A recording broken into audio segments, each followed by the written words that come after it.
Hey guys, this is my very first deck profile for my channel. Welcome to Alvino's Dueling World YouTube channel, and today I want to do a deck profile of my favorite archetype of all time, which is Blackluster Soldier.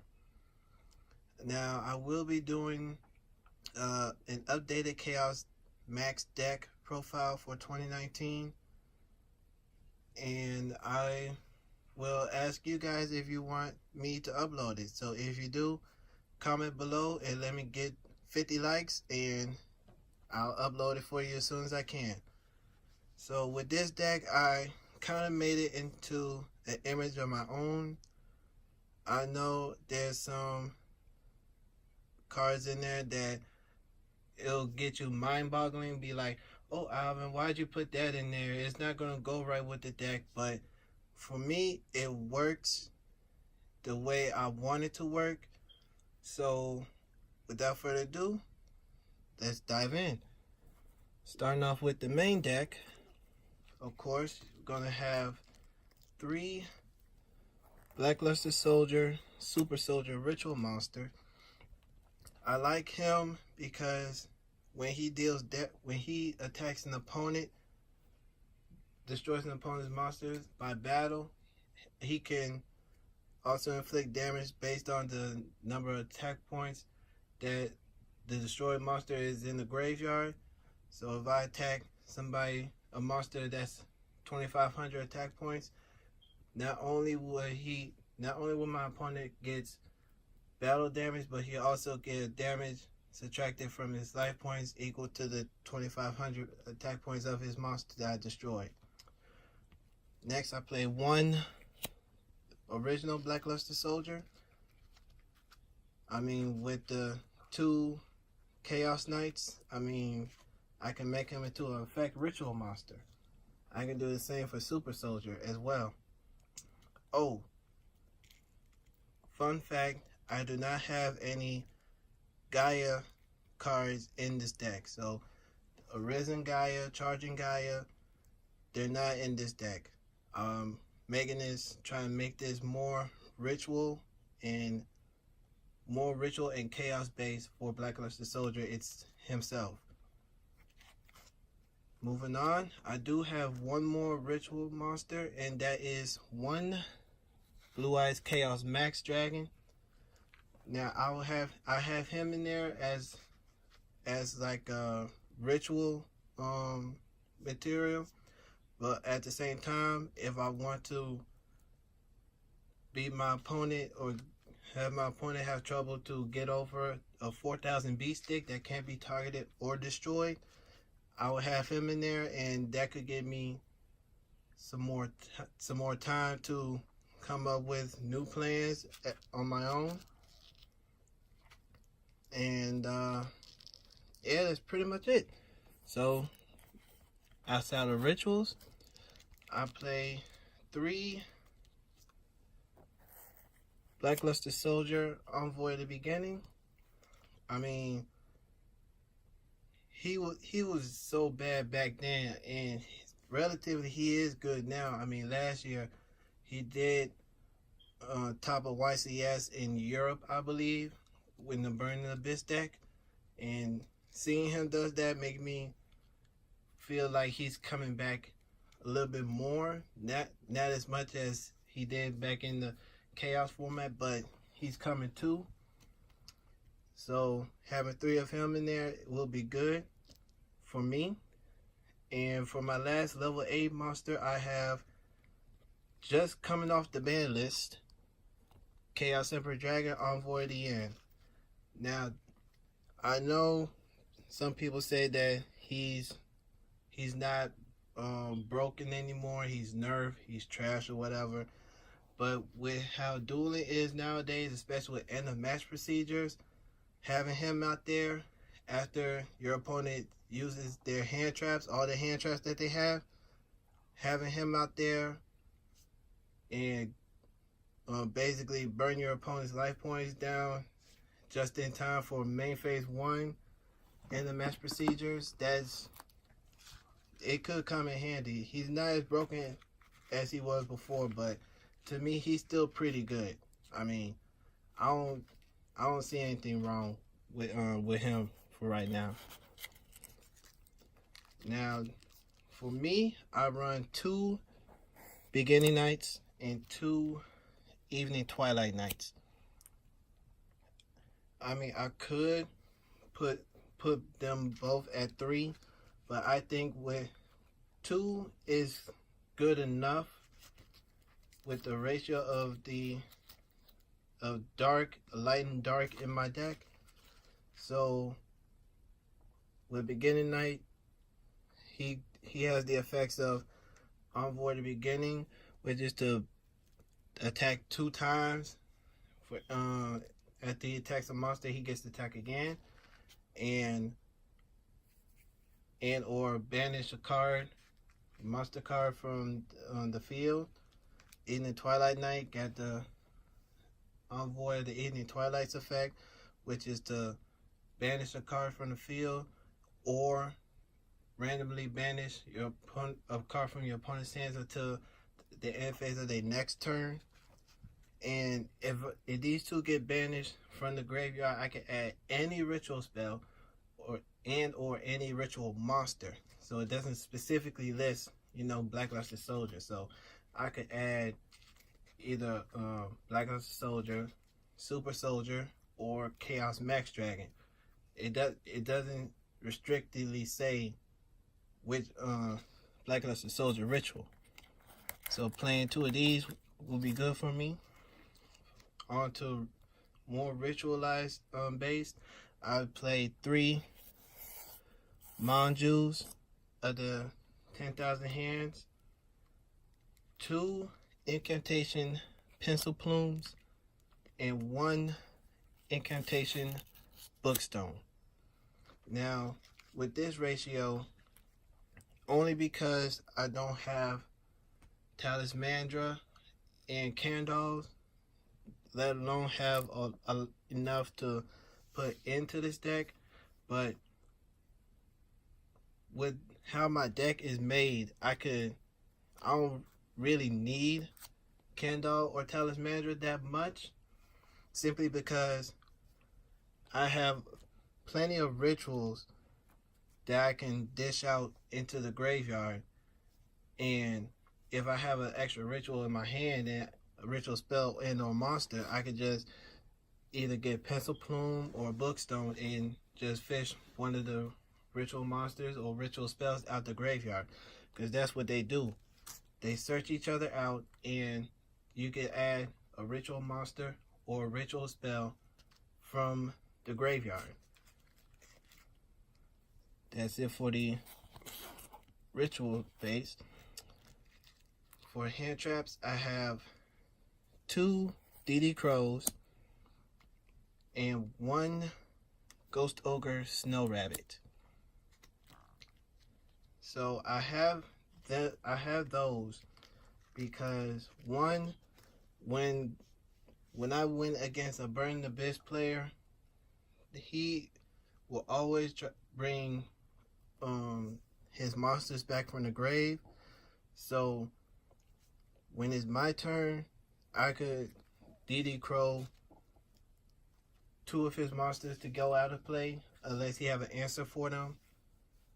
And with Ghost Ogre Snow Rabbit, I could destroy that monster or the spell card that could be problematic for me in the long run during the duration of the duel. So having those along with probably Ghost Reaper and Ash Blossom, and now coming up Ghost Spell, I mean, these will be good. Plus their chaos summoning tributes. So when they go in the grave, I can just tribute a light in the dark. I do have 1 Earth effect monster, and that's Junk Forward. I have him for my extra deck because I do have a couple of Link monsters in my extra deck that I can try to play, because I seen them do it with Gokis and Dark Warriors. So I figured, you know, with Blackluster Soldier, I mean, it might not be as effective and as consistent, but it could get me to have a decent board for my opponent to get over. To finish off with the monsters, I have one Envoy Chaos and one Eclipse Wyvern. Envoy Chaos, I consider that like another hand trap, only because he's like a Blackluster Soldier Honest. I discard him to the grave, and my Blackluster Soldier can gain 1,500 attack points. So when my opponent attacks me, I can Envoy Chaos, discard Envoy Chaos, and my Blackluster Soldier is an automatic 4,500 beast stick till the end of the turn.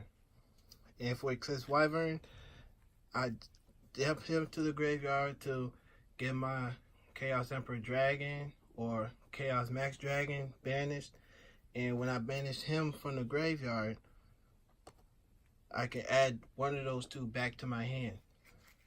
So it's easy for me to search for Chaos Max and Chaos Emperor Dragon. So that's it for the monsters. On to the spells. I do run 3 Gateway to Chaos. Not much to say there, just that I can add a Blackluster Soldier Ritual monster, and for each monster destroyed, whether it comes from the hand to the graveyard or from the field to the graveyard, I can add 1 Chaos counter, and if I get a total of 3 on my next turn, I can get a ritual spell and add it to my hand. I can only do it once per turn though. For the rituals, I run 1 Super Soldier Ritual, 2 Super Soldier Synthesis, 1 Chaos Form, and 1 Incantation Inception. Super Soldier Ritual is like the second best ritual for Blackluster Soldier in my opinion, because you can use that to ritual summon a Blackluster Soldier from your hand the same way you normally do it, but on your next turn, because it's in your graveyard, I can banish that and a light or dark monster in the graveyard to special summon to ritual summon a Blackluster Soldier from my hand, ignoring its summoning conditions. So that can come in handy when I need it. Super Soldier Synthesis, the best Blackluster Soldier ritual spell in my opinion, tied with the original Blackluster Ritual. But with Super Soldier Synthesis, I can have 1 level 4 light or dark monster in my hand. So I could dump that to the grave and search for a level 4 monster that has an opposite attribute, and send that to the grave and ritual summon Blackluster Soldier from my hand or graveyard. Chaos Form, ritual summon any Chaos or Blackluster Soldier ritual monster. So Chaos Max, Blackluster Soldier. I mean, what more can be said there? Incantation Inception. Now this new card, I can just ritual summon any ritual monster, but I have to tribute incantation monsters whose levels is this equals or exceeds the level ritual monster that I want to summon. And because a Pencil Plume is like a level 3 and Bookstone is a level 5, I mean sure it's a level 8, that adds up to 8, so I can easily summon Blackluster Soldier or Chaos Max. But if I had like a Kandal and Talismandra, they both can go up to like level 9, I believe. And even with that, with Incantation Inception, it doesn't really matter. So that's it for the ritual. I have one Monster Reborn, one Warrior Returning Alive, one Reinforcement of the Army, and one Primal Seed. Monster Reborn, can't really describe it. I mean, it says by itself already. Monster reborn any monster in any graveyard. Warrior Return Alive, I can add a warrior monster back to my hand. Reinforcement of the Army, I can search for level 4 or lower warrior type monsters. So I can search for the Chaos Knights, Envoy Chaos, even Junk Forward because it's a level 3 monster. Primal Seed, I could bring either the Chaos Knights or Eclipse Wyvern back to my hand. I mean, it needs to be consistent for me. And to me, these 4 cards can make it consistent for me to bring any cards that I need back. I do run one Hey Trunade just to, if I go against maybe like a deck that deals that has serious back row power such as Altergeist and Sky Strikers and Sky Striker Trick Stars. So yeah, this card can come in handy when I need it, when I go against them.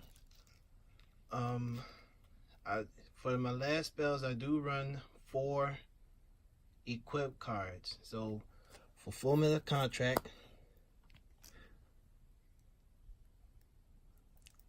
I can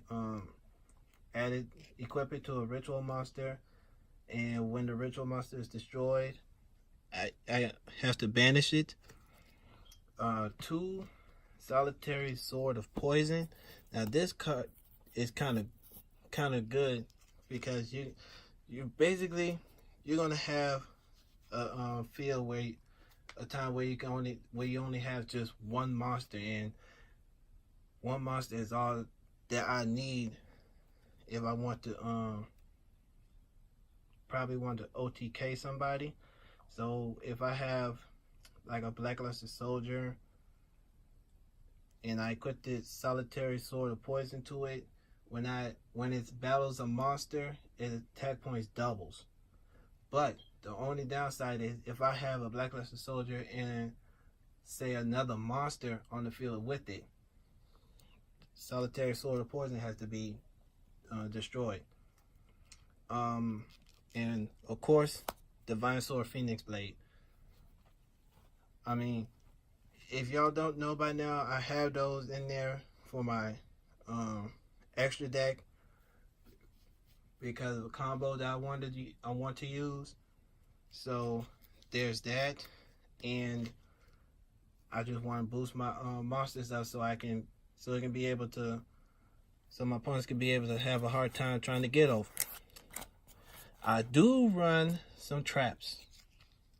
5 actually. Drowning Mirror Force, Solemn Strike, Waken the Dragon, Fiendish Chain, and Breakthrough Skill. I was Drowning Mirror Force because when people attack me directly, no one really see it coming. I don't know why, but yeah, so Drowning Mirror Force makes all their monsters go back into the deck. So all the problematic cards like maybe Thunder Dragon Colossus can go back into the deck because it's not being destroyed.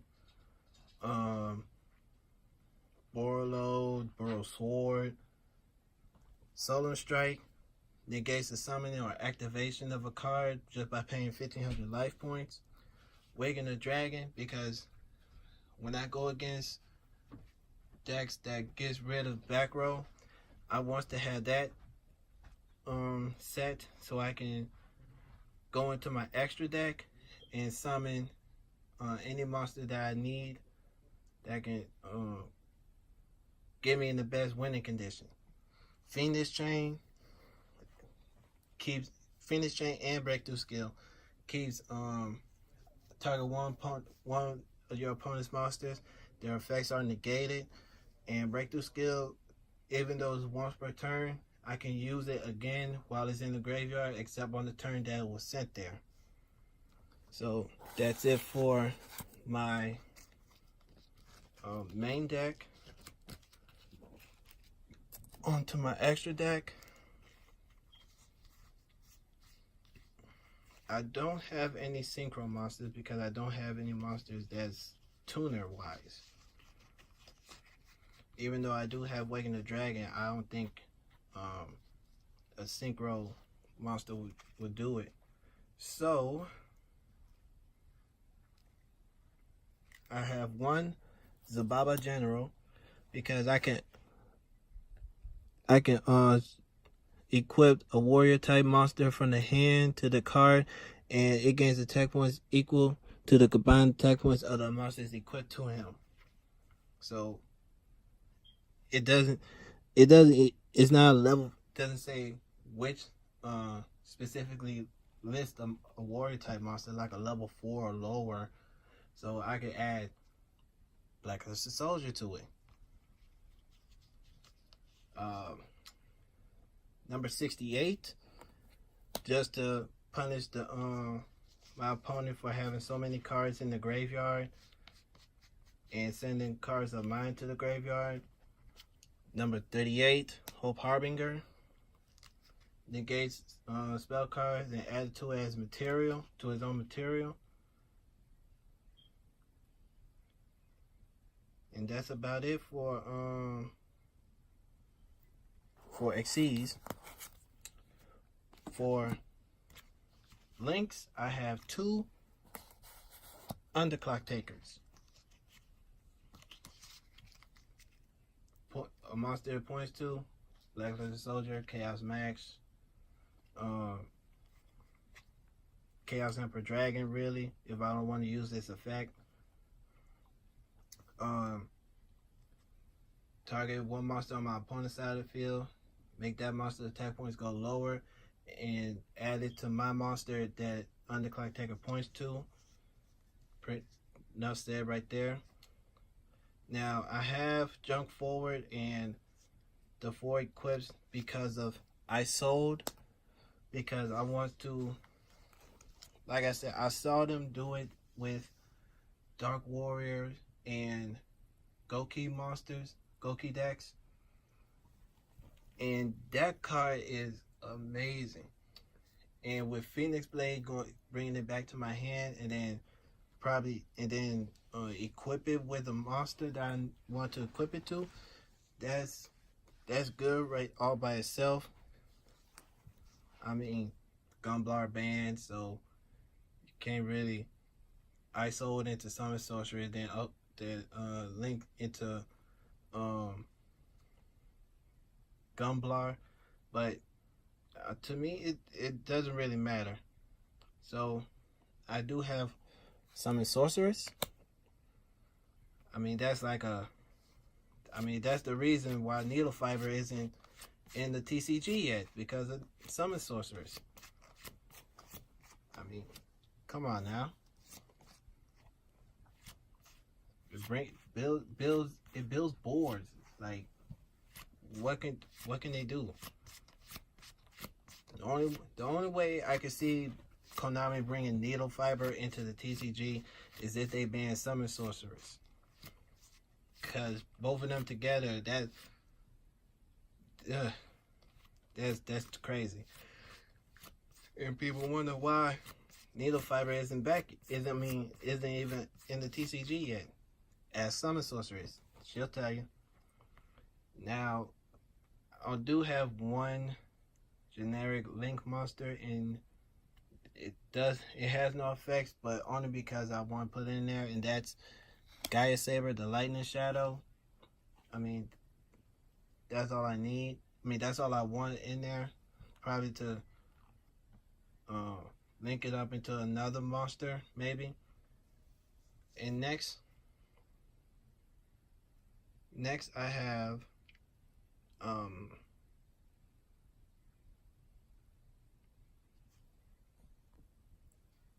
sorry, the camera died on me.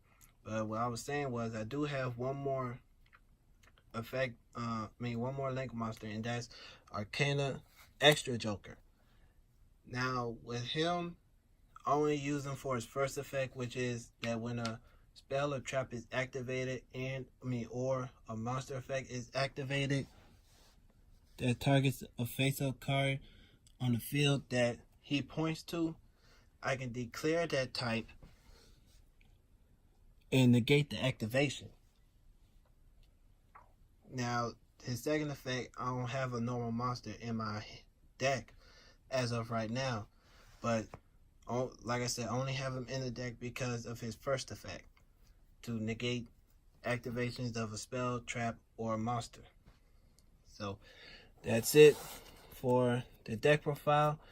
I do have a side deck. It's a work in progress still, but because I'm trying to get ready for YCS Chicago, because I'm going to that one. I'm going to that tournament, and I don't really have time or the money to get evenly match or infinite impermanence or cover other hand traps. So with that being said, that is the deck profile. I'm very open to criticism, but at the same time, if you're going to like bash me because of the cards that I choose to have in the deck, or make fun of the cards that I choose to run, just save it and just, dislike the video, even though I don't want you to. But I am open to any and all criticisms as long as it's